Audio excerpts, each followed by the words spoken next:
Selamat pagi semuanya. Perkenalkan, saya Frederico Garcia Panji, mahasiswa Unpas jurusan Manajemen dengan NPM 194010390. Di sini saya akan menyampaikan apa yang sebelumnya akan saya sampaikan mengenai tipe pengambilan keputusan konsumen.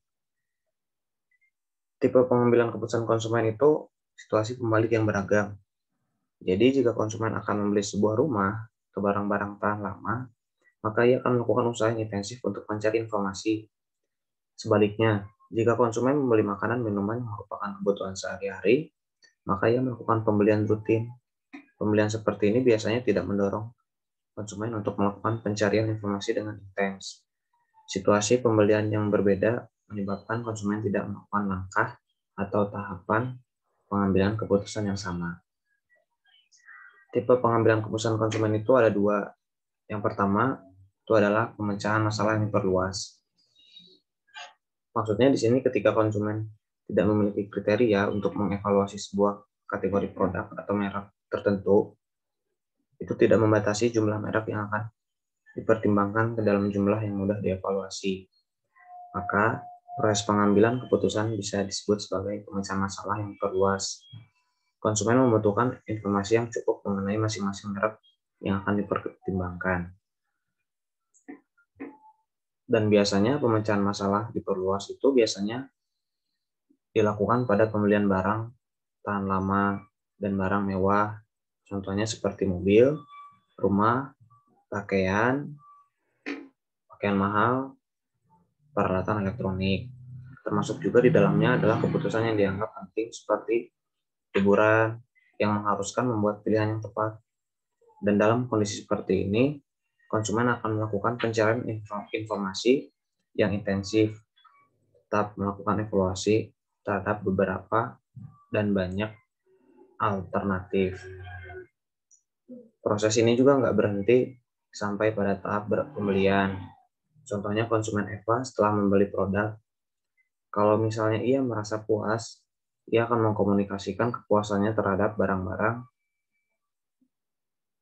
yang ia beli terhadap orang-orang sekelilingnya. Ia akan merekomendasikan pembelian kepada orang lain bila ia kecewa.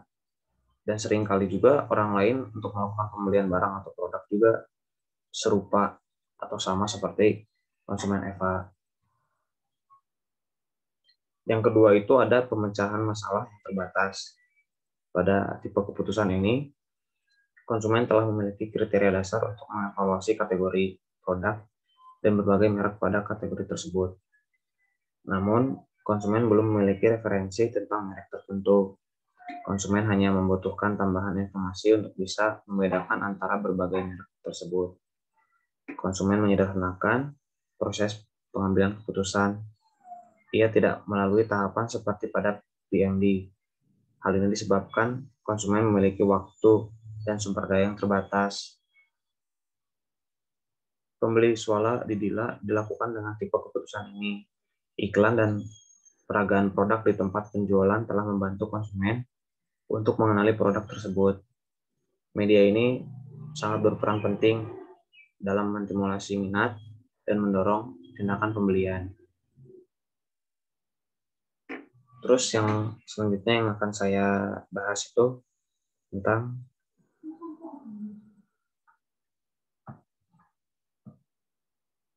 langkah-langkah keputusan konsumen yang berpengaruh terhadap pengenalan kebutuhan gaya hidup.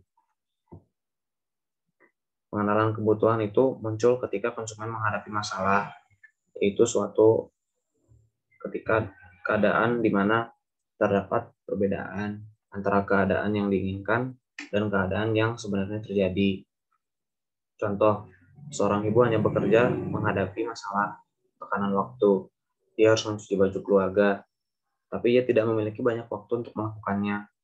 Kondisi ini membangkitkan pengenalan kebutuhan akan membantu seorang ibu rumah tangga ini untuk memiliki mesin cuci.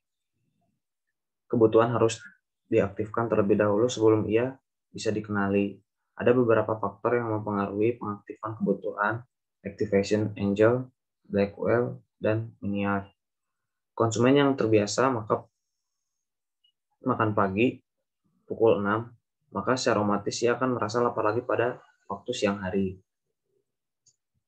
Berlalu aktifnya kebutuhan psikologis seseorang. Waktu juga akan mendorong pengenalan kebutuhan lain yang diinginkan oleh seorang konsumen. Usia konsumen yang semakin tua akan menyebabkan ia memiliki aspirasi dan nilai yang berbeda.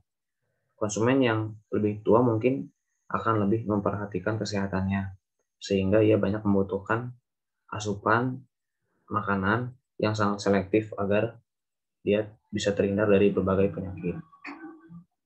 Mungkin segitu yang bisa saya sampaikan dalam presentasi kali ini. Mohon maaf bila ada kata yang tidak berkenan di hadapan para audiens. Sekian dari saya, terima kasih, selamat pagi.